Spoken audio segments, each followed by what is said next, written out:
Hey guys, it's Will from West Coast Martial Arts Academy here. I'm just going to continue my series on how to help your lower back if you suffer from lordosis.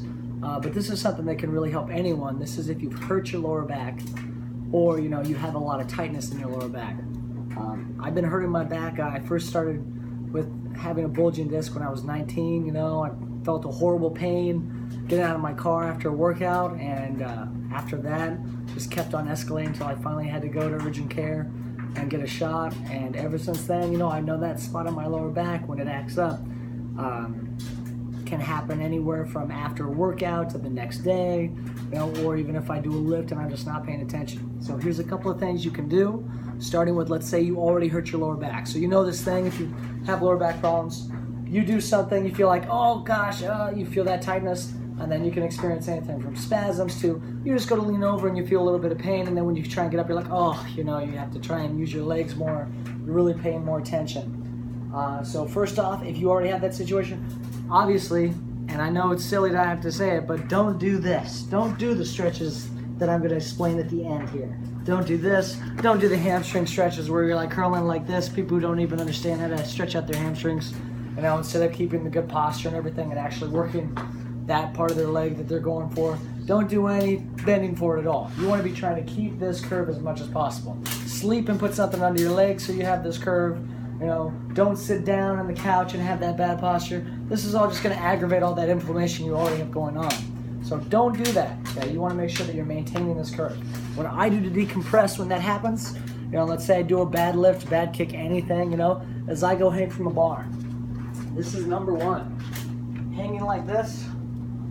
Okay, a couple of minutes, even if I'm just sitting down now during the day, if I've been sitting, typing, doing emails, stuff like that, I hang from the pull-up bar. After I do a heavy lift, squat, deadlift, I go hang from a bar a little bit because I really find that that's the best thing to try and decompress those discs, as opposed to trying to do something like this, where you're stretching out those muscles. And the next thing I do, this is a stretch I got from Bernardo University. You're gonna line up everything like a pipeline, so you're gonna go ears, shoulders, hip bones, and then in a straight line go out to your knees, and then your heels straight down. So when you look over your toes, you shouldn't be able to see straight down. You should be able to see your toes, keeping your back flat against the wall, and you're pressing your lower back into the wall. So you wanna try and make sure it's flat as you can, okay? Obviously not the ideal spot, but you get the idea when you're doing this. You wanna have a little bit more space where you can keep your back flat. When you're doing this stretch, usually you sit for a minute or two, and then you stand up and you just kind of walk around. So that'd be the second thing I do if you've already hurt your lower back. And of course, this is ideally, a couple of days afterwards, you're not feeling that horrible pain as much when you're coming up like this. After that, once you feel a little bit more comfortable and that isn't bothering you as much, you can walk around. Then you can do these regular stretches that people talk about. Doing pelvic tilts, where you take a deep breath in, you press your tailbone into the ground, and then you breathe out. You can activate your transverse abdominis by sucking in your belly button, and then you flatten your lower back against the wall. And it's a lot like that stretch, but you get a little bit more mobility here with your pelvis. And again, if you hurt your lower back, can be a little bit risky. So that's why I like that wall sit, because it helps you stretch it out, but you can't overdo it very much because you're just pushing your lower back into the wall. So again, you breathe in and breathe out. Another one people do, pulling your knees into your chest. This is a great stretch. And again, something you can easily overdo.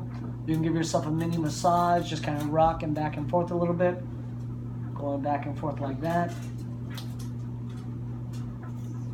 And every time you breathe in, breathe out, try and get yourself a little bit closer.